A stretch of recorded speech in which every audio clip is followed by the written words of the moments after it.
एक बार राजा विक्रमादित्य क्षिप्रा नदी के किनारे टहल रहे थे। तभी उन्होंने देखा एक पुरुष, एक स्त्री और एक बच्चा नदी में बहते हुए आ रहे हैं। वो तीनों अपने प्राणों की रक्षा के लिए चीख चिल्ला रहे थे।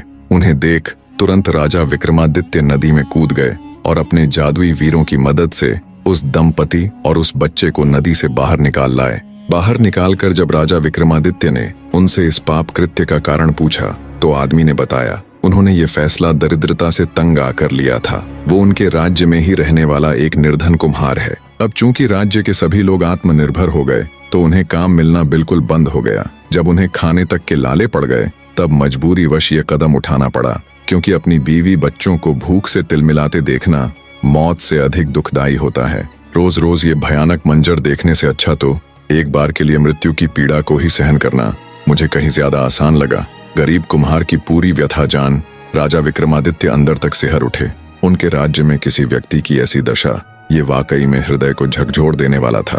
राजा विक्रमादित्य उस गरीब कुम्हार से बोले, तुम्हें आत्महत्या करने की बिल्कुल भी आवश्यकता नहीं। तुम सब मेरे अतिथि बनकर रहोगे। तुम्हें कभी किसी चीज की कमी नहीं होगी। तुम जब तक चाहो वहां रह सकते हो। राजा विक्रमादित्य की बात सुन वो गरीब कुम्हार बोला, माफ करे राजन, आपकी बात बहुत ही उचित है। आपका सुझाव काबिले तारीफ है, पर हे राजन, चाहे कोई भी कितना ही दयावान क्यों न हो, 10-5 दिन से ज्यादा कोई अतिथियों की देखरेख नहीं कर सकता और अंततः अतिथि को अपमानित होकर आतिथ्य छोड़कर जाना पड़ता है। तो 4 दिन की चांदनी और फिर वही काली रात से बेहतर तो हमारा मर जाना ही बेहतर है। और वैसे भी कुछ दिन राजसी सुख भोगने के बाद तो हमें अपना जीवन और भी नर्क लगने लगेगा।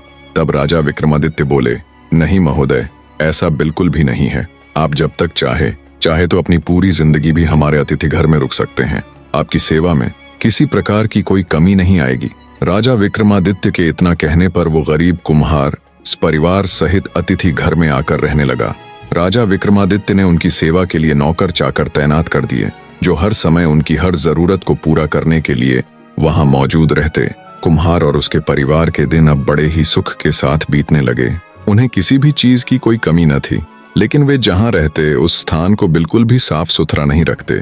जो वस्त्र पहनते कई दिन बीत जाने पर भी उन्हें बदलते नहीं थे। जहां रहते, जहां सोते, वहीं थूकते, वहीं मूत्र विसर्जन करते थे। कई बार तो वे धूर्त लोग वहीं पर मल त्याग भी कर देते। धीरे धीरे उनके रहने वाली जगह में चारों तरफ गंदगी फैल गई। अब वहां का हर कोना दुर्गंध मारने लगा। सेवा में लगे नौकर कुछ दिन तक तो उनकी ये अनिष्टता सहन करते रहे, पर दिनों दिन उनकी बढ़ती हुई गंदगी देख वो भाग खड़े हुए। राजा को जब ये सूचना मिली तो उन्होंने अन्य नौकरों को उनकी सेवा के लिए भेज दिया। कुम्हार परिवार की मचाई गंदगी से परेशान हो उनकी सेवा में दूसरी बार भेजे नौकर भी भाग खड़े हुए। अंततः राजा विक्रमादित्य ने खुद उनकी सेवा करने की ठानी।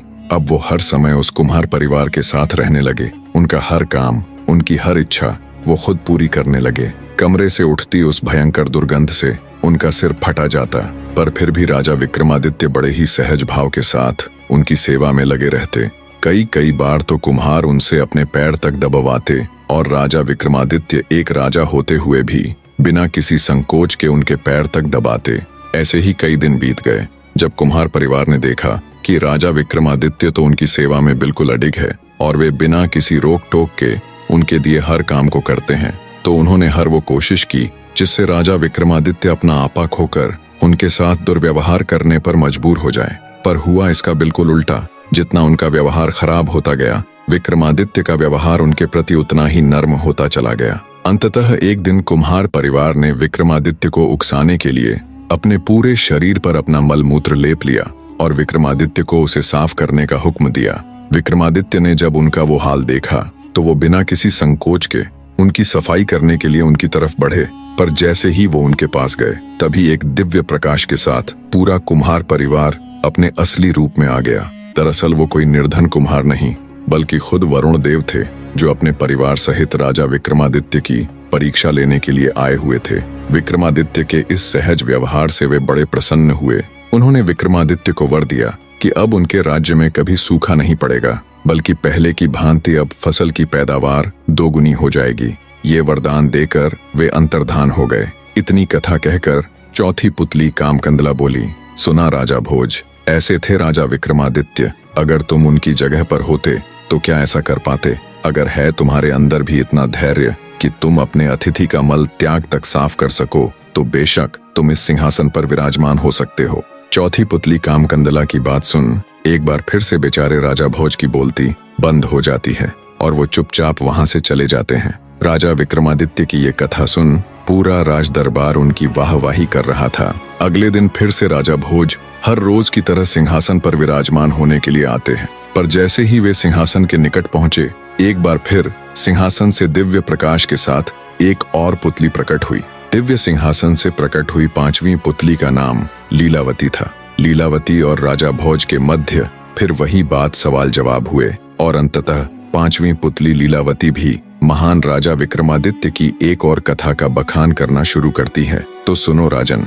एक बार राजा विक्रमादित्य अपनी सभा में बैठे हुए थे, तभी उनकी सभा में एक नवयुवक आया जिसकी हालत बहुत बुरी थी। उसकी आंखें रो रो कर सूजी हुई थीं, उसके कपड़े जगह जगह से फटे हुए थे।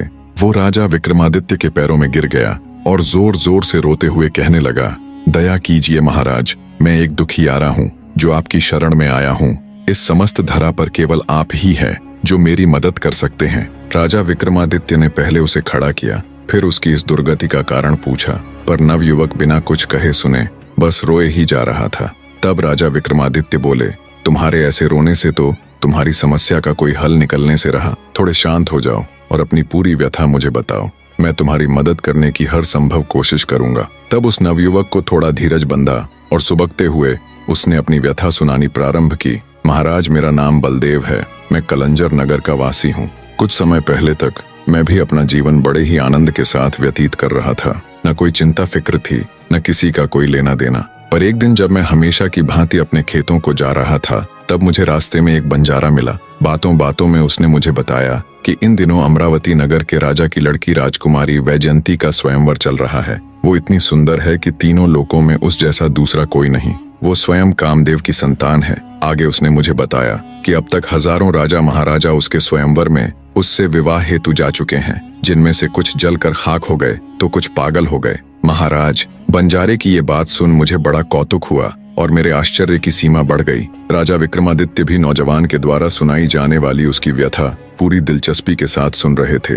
पूरा राज दरबार चुप्पी साधे उस नवयुवक की व्यथा सुन रहा था। आगे नवयुवक बोला, महाराज, जब मैंने बंजारे से जिज्ञासावश आगे का वृतांत जाना तो बंजारे ने मुझे बताया कि उस दुष्ट राजा ने राजकुमारी के स्वयंवर की शर्त अनुसार एक खोलते हुए तेल का कड़ाहा बीच दरबार रखा हुआ है। राजा की शर्त है, जो कोई उस खोलते तेल के कड़ाहे में स्नान कर जिंदा बाहर आ जाएगा, उसके साथ वो अपनी बेटी का विवाह कर देगा। महाराज, उस बंजारे की बात सुन मैं भी बड़ी उत्सुकतावश अमरावती नगर स्वयंवर देखने गया, पर जब मैंने खुद वहां जाकर सारा मंजर देखा तो मैं भी दंग रह गया। वहां हजारों की तादाद में राजा महाराजा आए हुए थे, पर उस खोलते तेल के कड़ाहे को देख किसी की भी उसमें उतरने की हिम्मत न होती, और जो कोई ऐसा करने की कोशिश करता वो कड़ाहे में उतरते ही जल भुनकर खाक हो जाता। महाराज, जब से मैंने राजकुमारी वैजयंती को देखा है, मैं अपनी सुध बुद्ध खो चुका हूँ। अब तो हर समय मुझे वो नजर आती है। अगर वो मिले तो मैं जिंदा रहूं, अन्यथा मैं भी उस खोलते तेल के कड़ाहे में उतर अपने प्राणों को त्याग दूं। नवयुवक की पूरी व्यथा सुन राजा विक्रमादित्य भी गहरी सोच में पड़ गए। तब राजा विक्रमादित्य उसे बहुत समझाते हैं, पर वो तो अपनी जिद में टस से मस न हुआ। तब राजा विक्रमादित्य बोले, ठीक है, अगर तुम्हारी यही जिद है तो यही सही।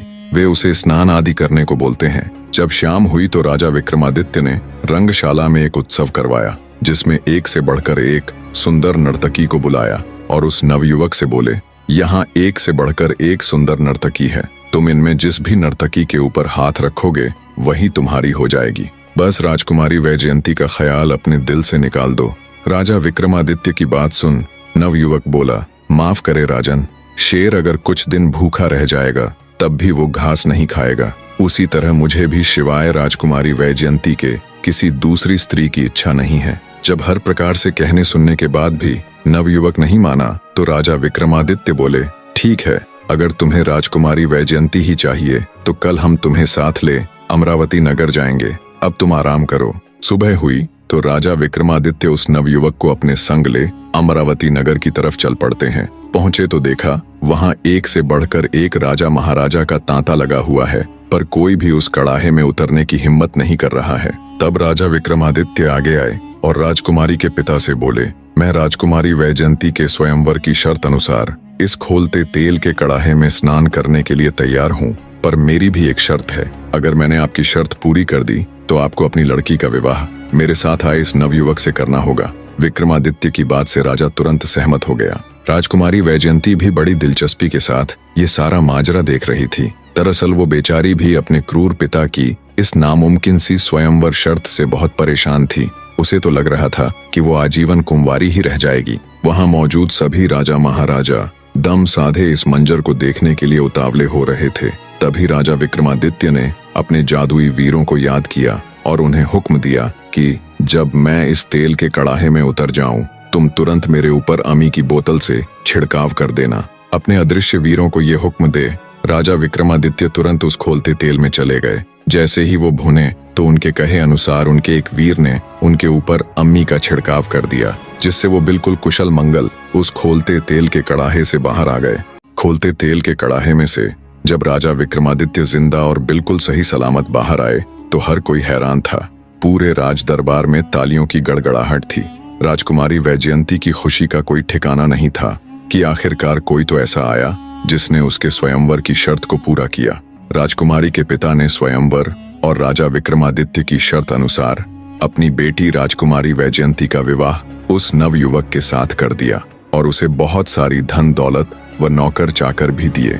नवयुवक आंखों में अश्रु लिए राजा विक्रमादित्य को तहे दिल से धन्यवाद करता है और कहता है, बहुत सुना था आपके बारे में, आज देख भी लिया। आप वाकई में महान हो राजन, आप जैसा दूसरा कोई नहीं। आपने मुझे बचा लिया राजन। चारों ओर राजा विक्रमादित्य की जय जयकार के नारे लग रहे थे। राजा विक्रमादित्य आप महान हैं, राजा विक्रमादित्य आप अमर रहे। इतनी कथा सुनाते हुए पांचवी पुतली लीलावती बोली, सुना राजा भोज, ऐसे थे हमारे राजा विक्रमादित्य। अगर आप भी किसी अनजान की खातिर खुद को खोलते तेल के कड़ाहे में धकेल सकते हैं, अगर आप भी किसी अनजान राह चलते की खातिर अपने प्राणों को दांव पर लगा सकते हैं, अगर है आपके अंदर भी वो जिगरा, तो आइए राजन, आपका स्वागत है इस दिव्य सिंहासन पर। बिना किसी देरी के आप इस पर विराजमान हो सकते हैं। पुतली की बात सुन बेचारा राजा भोज ठगा सा खड़ा रह जाता है और मन ही मन राजा विक्रमादित्य की महानता का गुणगान करता है। सच है, राजा विक्रमादित्य जैसा दूसरा कोई नहीं हो सकता। पूरा राज दरबार महान राजा विक्रमादित्य की एक और महान कथा का वर्णन सुन भाव विभोर हो उठता है। ऐसे करके एक दिन और निकल गया जब राजा भोज उस दिव्य सिंहासन पर विराजमान नहीं हो पाए। अगले दिन फिर दरबार सजा। अगले दिन फिर एक बार राजा भोज हिम्मत करके सिंहासन की तरफ बढ़े, पर जैसे ही वो सिंहासन के नजदीक गए, एक बार फिर दिव्य प्रकाश के साथ एक और पुतली प्रकट हुई जिसका नाम रविभामा था। सिंहासन से निकली छठी पुतली रविभामा भी राजा भोज को सिंहासन पर विराजने से रोकते हुए उन्हें महान राजा विक्रमादित्य के जीवन से जुड़ी एक और घटना सुनाना प्रारंभ करती है। तो सुनिए राजन। एक बार राजा विक्रमादित्य अपनी सभा में बैठे हुए थे। बैठे बैठे उनके मन में अचानक ही एक श्लोक याद आया, तो उन्होंने अपने दरबारियों के आगे वो श्लोक फरमा दिया, मित्र देही और विश्वासघात की है सो नरक भोगेंगे, जब तलक चंद्र और सूर्य है। ये श्लोक सुन दरबारियों ने राजा विक्रमादित्य को इस श्लोक को अच्छे से समझाने का आग्रह किया। तब राजा विक्रमादित्य ने उन्हें एक कथा सुनाई। एक बार एक मूर्ख राजा था जो अपनी रानी की सुंदरता पर इतना आसक्त था कि पल भर को भी उसे अपने से दूर न होने देता था। यहाँ तक कि राज दरबार और राजसभा में भी उसे अपने साथ ले जाता और पास ही बिठाता। जब वो शिकार खेलने के लिए जाता तो वहां भी रानी को अपने साथ ले जाता। चाहे दिन हो या रात, सुबह हो या शाम, सोना हो या जागना, खाना हो या पीना, हर समय उसके साथ रहता। उस अज्ञानी राजा को ऐसा करने में जरा सी भी लज्जत महसूस नहीं होती। मंत्री को राजा की ये बात बहुत खलती। वो एक बुद्धिमान और ऊंच नीच की समझ रखने वाला व्यक्ति था।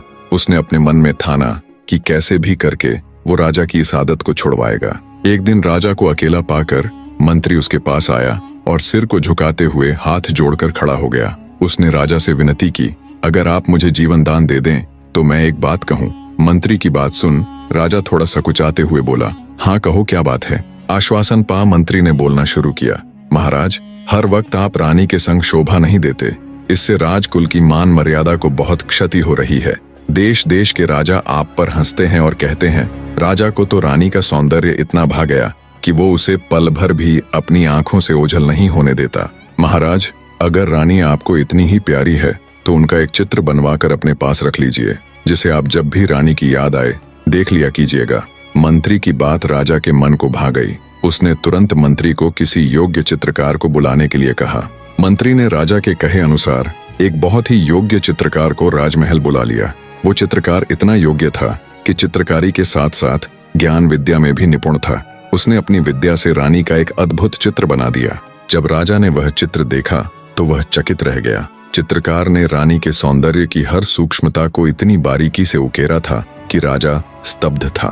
पर जब उसकी नजर रानी की जांघ पर बने हुए तिल पर पड़ी तो उसके रोंगटे खड़े हो गए। जांघ पर बने तिल को देख उसने विचार किया कि हो न हो ये पहले भी रानी से मिल चुका है। ये विचार आते ही राजा के तन बदन में आग लग गई। उसने मंत्री को आदेश दिया कि रानी की तस्वीर बनाने वाले उस चित्रकार को तुरंत बुलाओ।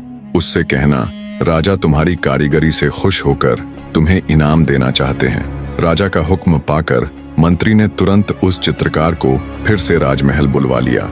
जब वो चित्रकार राजा के सामने पेश हुआ तो उसे देख गुस्से से लाल पीले राजा ने झल्लाद को हुक्म दिया, पकड़कर ले जाओ इस हरामजादे को और जंगल में ले जाकर गर्दन उड़ा दो इस दुष्ट की, और इसकी नापाक आंखें निकाल कर मेरे लिए ले आना।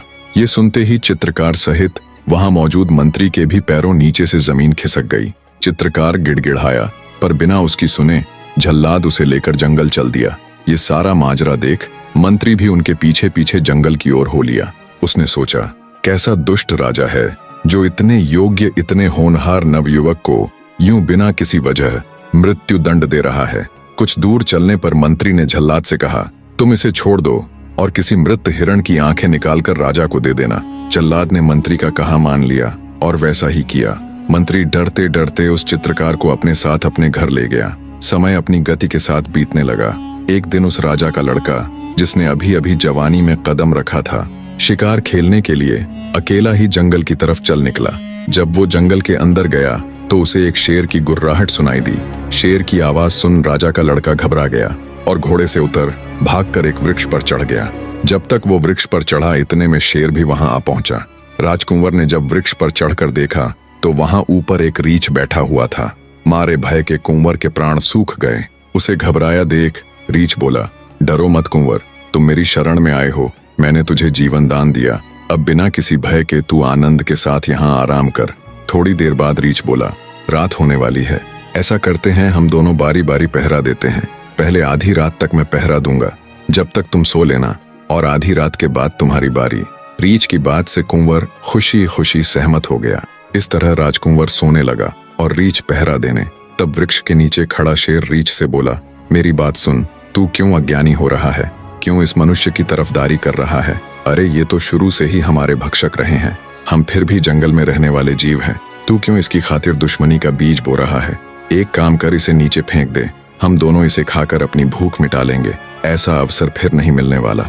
शेर की बात सुन रीछ ने जवाब दिया, सुनो अज्ञानी बाघ, जितना पाप अपने राजा को मारने से होता है, जितना पाप वृक्ष काटने से होता है, जितना पाप गुरु से झूठ बोलने और वन जलाने में होता है, उससे कहीं अधिक पाप अपनी शरण में आए जीव से विश्वासघात करने में होता है। इस तरह रीछ यानी भालू ने शेर की बात नहीं मानी। गुस्साया शेर हाथ मलता रह गया। ऐसे ही आधी रात बीत गई। अब पहरे की बारी थी राजकुंवर की। रीछ ने राजपुत्र को पहरे के लिए जगाया और खुद सो गया। रीछ के सो जाने के बाद शेर ने एक बार फिर अपनी चाल चली और राजकुंवर से बोला, मेरी बात ध्यान से सुनो ए राजकुंवर। सोने से पहले रीछ ने मुझसे कहा था कि जैसे ही सुबह होगी वो तुम्हें खा जाएगा। सुनो लड़के, इससे पहले रीछ उठे और तुम्हारा काम तमाम कर दे, मैं तुम्हें एक युक्ति बतलाता हूँ। तुम इस सोते हुए रीछ को धक्का देकर नीचे गिरा दो। मैं इसे खाकर यहाँ से चला जाऊंगा। इस तरह ना तुम्हें इससे खतरा होगा और ना मुझसे, और तुम्हारी जान साफ बच जाएगी। राजकुंवर उस दुष्ट शेर की बातों में आ गया। उसने सोते हुए रीछ को पेड़ से धक्का दे दिया। किस्मत से गिरते गिरते भालू के हाथ पेड़ की एक डाल आ गई और वो नीचे नहीं गिरा। गुस्साया रीछ राजकुंवर से बोला, धोखेबाज, नीच मनुष्य, मैंने न केवल तुम्हारे प्राण बख्शकर तुम्हें जीवन दान दिया, बल्कि तुम्हें शरण देकर शेर से भी बचाया, और तू दुष्ट मुझे ही मारने चला था। बोल, अब मैं तेरे साथ क्या करूं? मार डालूं तुझे?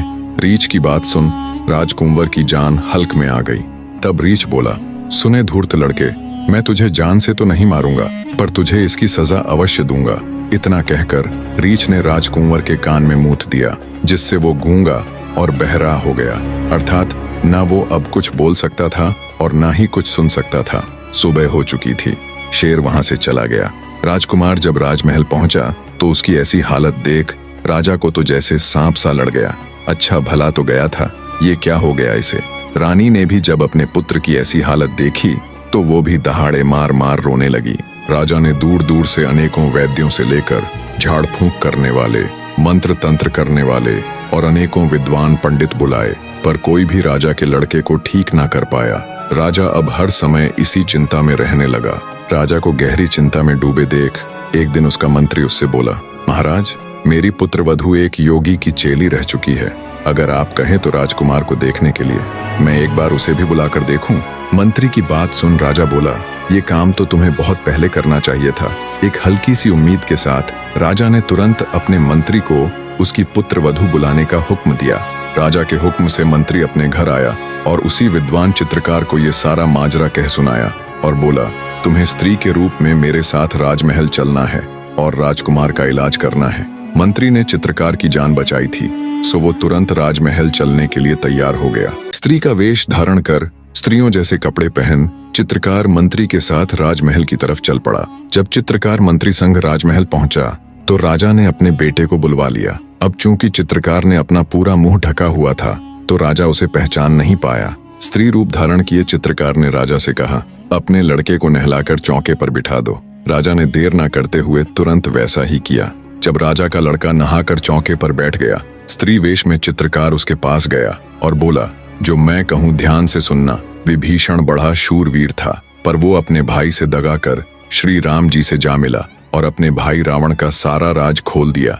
अपने कुल के विनाश का कारण बना। मारे लज्जा के उसने 1 वर्ष तक अपना सिर ऊपर को न उठाया और अपने किए का फल पाया। जैसे भस्मासुर ने महादेव जी की तपस्या करके उन्हीं से विश्वासघात किया और वर में उनसे पार्वती जी को मांग लिया, उसका फल भी उसने तुरंत पाया और खड़े खड़े कुछ ही पलों में भस्म हो गया। आगे चित्रकार बोला, ए कुंवर, तू मित्रद्रोही और विश्वासघाती क्यों हुआ? सोए हुए रीछ को तूने नीचे धकेल दिया। उसने तो तेरे प्राण बचाकर तेरे ऊपर उपकार किया था और तूने उसी के साथ विश्वासघात किया। पर इसमें तेरा कोई दोष नहीं है, दोष है तेरे पिता का। अब जैसा पिता होगा वैसी ही उसकी संतान होगी, क्योंकि बीज जैसा होगा वैसा ही उससे निकलने वाला फल होगा। चित्रकार की इतनी बात सुन कुंवर सचेत हो बोल उठा।